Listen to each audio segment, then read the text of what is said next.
आपको लिए चलते हैं आतंकवाद निरोधक सम्मेलन में गृहमंत्री अमित शाह संबोधित कर रहे हैं, सीधा लिए चलेंगे। आज इस सम्मेलन में 21 राज्यों के पुलिस प्रमुख हैं और सभी राज्यों के आला अधिकारी शामिल हुए हैं।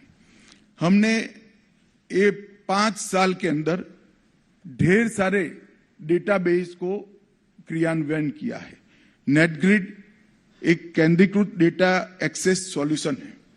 नेटग्रिड का उपयोग करने के लिए एसपी तक एक कार्य संस्कृति का विकास होना चाहिए। जब तक नेटग्रिड के डेटा के उपयोग की कार्य संस्कृति विकसित नहीं होती है, नेटग्रिड का डेटा कोई काम नहीं है, वो एक इलेक्ट्रॉनिक कपबोर्ड है। मैं चाहूंगा कि ये इलेक्ट्रॉनिक कपबोर्ड में डेटा की जो ज्वेलरी है वो आपके थाने तक पहुंचे, आपके एसपी तक पहुंचे, इसलिए आप सबने काम करना पड़ेगा। एनआईए ने एनटीडीएफएसी का डेटा बनाया है, राष्ट्रीय आतंकवाद का डेटा और उसका विश्लेषण केंद्र बनाया है। अभी वो बनने की प्रक्रिया में है, परंतु इसको समृद्ध करने का काम आपको करना चाहिए। एंटी टेरर डेटाबेस भी बन चुका है। निदान के द्वारा नार्को अपराधियों का डेटा बन चुका है।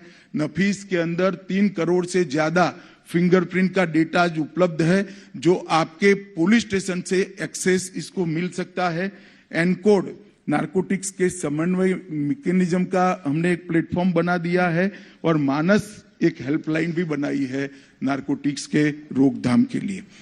ये सारे डेटाबेस उपयोग कर इस साइलो में पड़े डेटाबेस को एआई का उपयोग कर इसके एनालिसिस और उपयोग के लिए भी अब एनआईए इनिशिएटिव ले रही है। परंतु मेरा सभी राज्यों के पुलिस प्रमुखों को आग्रह है और विनंती भी है कि आपके सभी स्तंभ की ट्रेनिंग में ये डेटा के उपयोग को हिस्सा बनाइए। अमित गर्ग जी यहां बैठे हैं।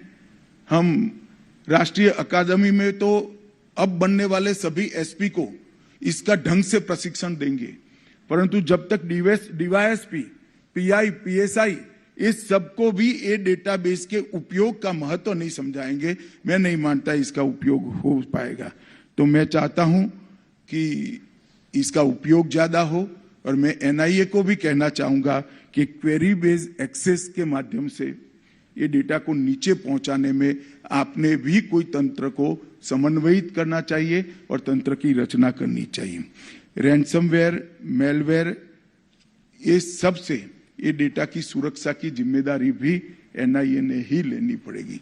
नेशनल क्राइम रिकॉर्ड ब्यूरो ने ठीक प्रकार से व्यवस्था की है, परंतु एनआईए का दायित्व है कि जितने भी डेटा की चोरी के मामले दुनिया भर में आते हैं, इसका एनालिसिस कर टाइम टू टाइम अपनी सुरक्षा को अपग्रेड करना चाहिए। एनआईए एक्ट में हमने जो सुधार किया, इसमें ह्यूमन ट्रैफिकिंग, साइबर आतंकवाद, विस्फोटक पदार्थ का अधिनियम और आर्म्स एक्ट को भी अब हमने डाल दिया है। और इस सब का नतीजा अगर हम देखें तो देश में तीनों सेक्टर जो हमारे लिए नासूर बनकर खड़े थे, चाहे कश्मीर हो, चाहे नॉर्थ ईस्ट हो, चाहे वामपंथी उग्रवाद हो, तीनों जगह पे उग्रवादी घटनाओं पर एक मजबूत स्थिति, कंट्रोल हमारी सुरक्षा एजेंसियों ने प्राप्त किया है। वो हम सब के लिए संतोष का विषय है, मगर इसको और आगे ले जाना है। आज एक विषय आपके सम्मेलन में, 2 दिन के सम्मेलन में है, इसमें यूएपीए के मामले में किस प्रकार से जांच हो और किस प्रकार से प्रोसिक्यूशन की कार्यवाही हो। मैं इसलिए उदाहरण देना चाहता हूं कि एनआईए भी यूएपीए का ही उपयोग करता है। एनआईए ने 632 मामले दर्ज किए और इसमें से 498 में लगभग 500 में आरोप पत्र दायर कर चुके हैं और 95% से ज्यादा दोष सिद्धि का दर है। अगर ये एनआईए कर सकता है तो स्टेट पुलिस क्यों नहीं कर सकती? जहां पर भी यूएपीए लगाने की जरूरत है वहां निसंकोच लगाना चाहिए, और जहां यूएपीए लगाए वहां आपकी सुपरवाइजरी अथॉरिटी की जिम्मेदारी है कि इसकी जांच एनआईए के तर्ज पर ही हो।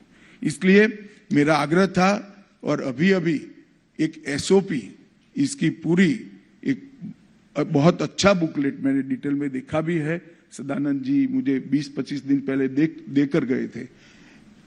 एक बहुत अच्छी एसओपी की बुकलेट यहां से जारी की है। तो मैं मानता हूं कि इसका उपयोग करना हर राज्य पुलिस ने अपनी कार्य संस्कृति में डालना चाहिए। आतंक निरोधक सम्मेलन को गृहमंत्री अमित शाह संबोधित कर